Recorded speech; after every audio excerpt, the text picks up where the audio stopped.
Subscribe कीजिए YouTube channel mysurgery.com को और प्रेस कीजिए बेल आइकन को ताकि कोई वीडियो आपसे मिस ना हो। हेलो फ्रेंड्स, बहुत बहुत स्वागत है आपका mysurgery.com के इस चैनल पे और मैं हूं आपका दोस्त सौरभ शुक्ला। दोस्तों, mysurgery.com एक ऐसा YouTube चैनल है जहां पर आपको कंप्यूटर प्रोग्रामिंग लैंग्वेजेस से रिलेटेड काफी सारा लर्निंग कंटेंट मिलता है। इनफैक्ट प्रोग्रामिंग लैंग्वेज शुरू से आखिरी तक जैसा आप किसी कोचिंग इंस्टीट्यूट में एक्सपेक्ट करते हैं वैसा यहां पर आपको सीखने को मिलता है, और वो भी हिंदी लैंग्वेज में। अभी तक mysurgery.com पे बहुत सारी प्रोग्रामिंग लैंग्वेजेस को कवर किया जा चुका है। इसके अलावा कंप्यूटर से रिलेटेड बहुत सारे सब्जेक्ट्स को भी कवर किया जा चुका है। काफ़ी समय से स्टूडेंट्स इससे एसोसिएटेड हैं। कई सारे लोग तो ऐसे भी हैं जिनकी अब जॉब लग चुकी है और मेरे पास लगातार उनके मैसेजेस आते हैं और वो बताते हैं किस तरीके से इस चैनल से उन्हें प्रॉफिट हुआ है। तो यही सब सोचकर आज का मैं वीडियो बना रहा हूँ। कई सारे ऐसे भी स्टूडेंट्स हैं जिन्होंने अभी अभी इस चैनल को ज्वाइन किया है, यानी उन्हें ज़्यादा समय नहीं हुआ है और वो लोग नहीं जानते, उन्होंने शायद सारे वीडियोस अभी नहीं भी देखे होंगे, तो वो नहीं जानते कहाँ से स्टार्ट करना है, कैसे स्टार्ट करना है और कंप्यूटर प्रोग्रामिंग को कैसे सीखना चाहिए। तो ये जो बहुत सारे सवाल बिगिनर के मन में होते हैं, उन्हीं के इन सवालों की लिस्ट में से एक सवाल का जवाब आज मैं देने वाला हूँ।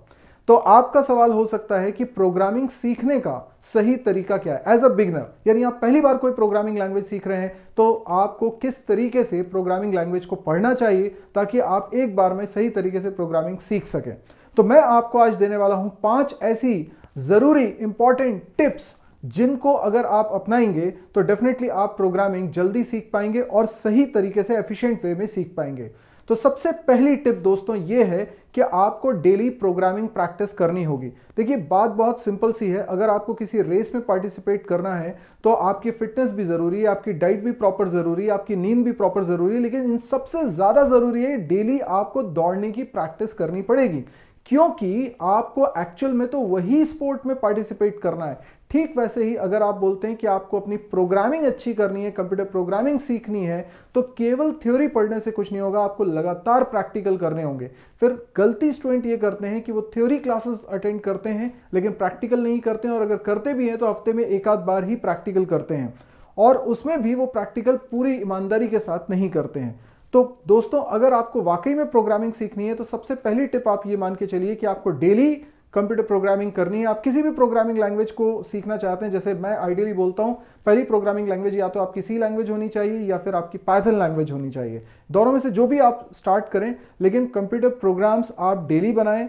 डेली कम से कम 4 से 5 प्रोग्राम्स बनाने का समय निकालें। अगर किसी दिन समय नहीं मिल पाता है तो आप कम से कम एक प्रोग्राम तो उस दिन बनाएं, बिल्कुल गैप नहीं होना चाहिए। यह थी मेरी पहली टिप।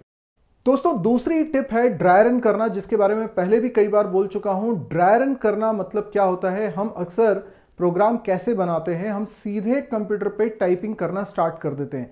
पहले हम क्वेश्चन को ठीक से अंडरस्टैंड नहीं करते हैं।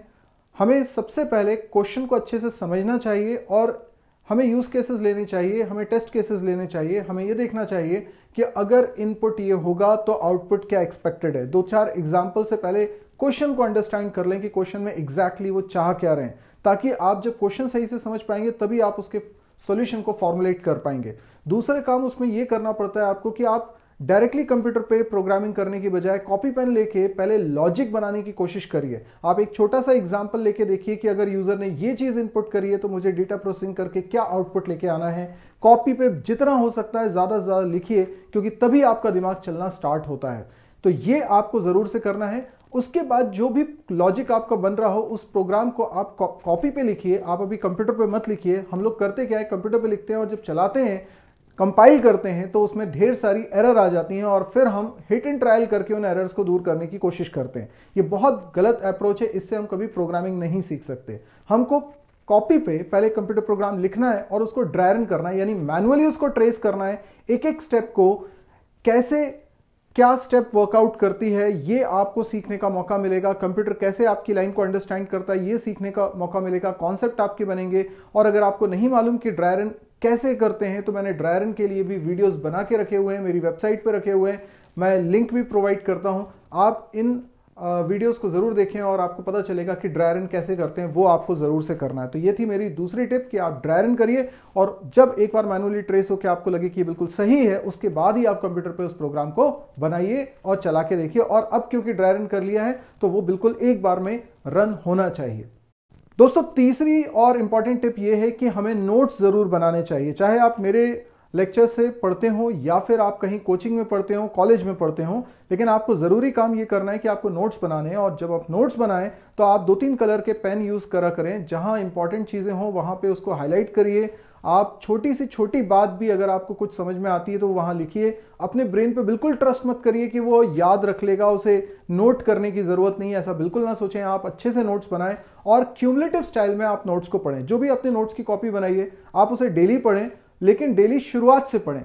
आप क्या करते हैं कि हमने जो पहला चैप्टर पढ़ा है उसके नोट्स आपने एक आध बार ही रिवाइज किए और बहुत सारे दिन हो गए, लेकिन आपने उसको दोबारा रिवाइज नहीं किया, तो वो आउट ऑफ टच हो जाता है और उसके कॉन्सेप्ट हमारे बहुत वीक हो जाते हैं, हमें चीजें याद नहीं रहती। लेकिन क्यूमुलेटिव स्टाइल में पढ़ने का मतलब ये है कि अगर आपने आज 2 पेज के नोट्स बनाए हैं, कल 2 पेज के और नोट्स बन जाएंगे, परसों 2 पेज के और नोट्स बन जाएंगे, तो जब 3 दिन बाद आप रिवाइज करने बैठे हैं तो आप 6 के 6 पेज पढ़ेंगे। 7वें दिन आप ये 6 पेज तो पढ़ेंगे, 2 और जो नए पेज ऐड हो गए वो भी पढ़ेंगे।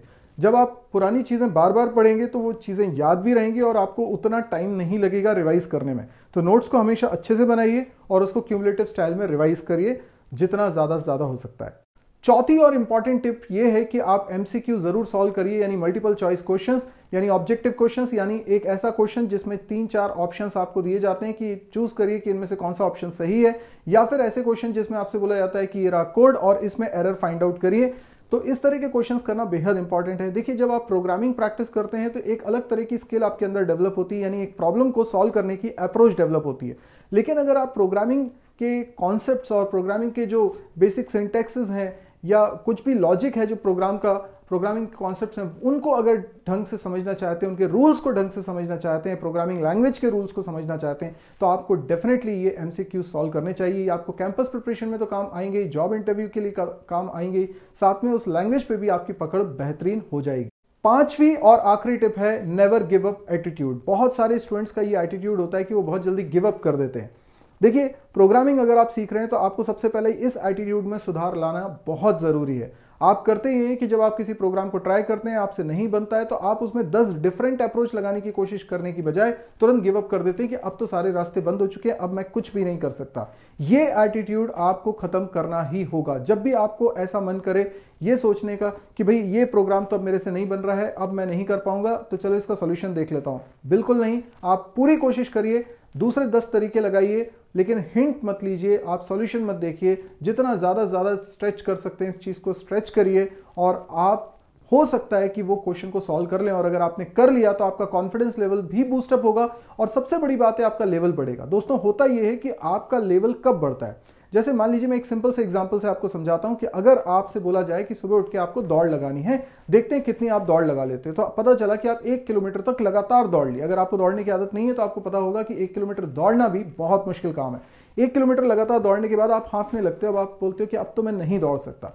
अब आप रोज यही करते हो तो आप 1 किलोमीटर ही दौड़ते हो और 1 किलोमीटर के बाद आप थकने लगते हो। और ऐसा ही होता है, आप 1 हफ्ते हो गए, 2 हफ्ते हो गए, आपके साथ ऐसा ही हो रहा है। लेकिन दोस्तों, अगर आप जब 1 किलोमीटर के बाद थक जाते हो और जब आपका मन करता है गिव अप करने का, उस समय अगर आप अपने को जोश दिलाओ, मोटिवेट करो और बोलो कि नहीं 100 मीटर और 200 मीटर और, जब वहां पे आप अपना लेवल बढ़ाते हो तब जाके सही मायनों में आप आगे बढ़ते हो। इसका मतलब ये है कि अगर 1 किलोमीटर तक आप दौड़ रहे थे तो ये आपका लेवल है। अब अगर आपने अपने आप को पुश नहीं करा तो आपका लेवल कभी नहीं बढ़ सकता। तो लेवल बढ़ाने के लिए आपको अपनी लिमिट्स को पुश करना बहुत जरूरी है। तो दोस्तों, ये थी मेरी 5 टिप्स। अगर आपको ये वीडियो पसंद आ रहा है तो इसको आप लाइक करें, शेयर करें और जिन लोगों ने अभी तक चैनल को सब्सक्राइब नहीं किया उसको सब्सक्राइब जरूर कर लें। साथ ही साथ मैं आपको बताना चाहता हूं कि मेरी एक वेबसाइट है mysurgy.com। यस, जो चैनल का नाम है वही मेरी वेबसाइट का नाम है, इसको जरूर से विजिट करें क्योंकि इस वेबसाइट पे आपको मेरे सारे वीडियोस के लिंक बहुत ही ऑर्गेनाइज मैनर में मिल जाएंगे। इसके अलावा जो मेरी वेबसाइट से प्रीमियम कंटेंट है वो भी आपको मिलेगा premium.mysurgy.com पे। तो दोस्तों, आज के लिए इतना ही। Thank you, good bye.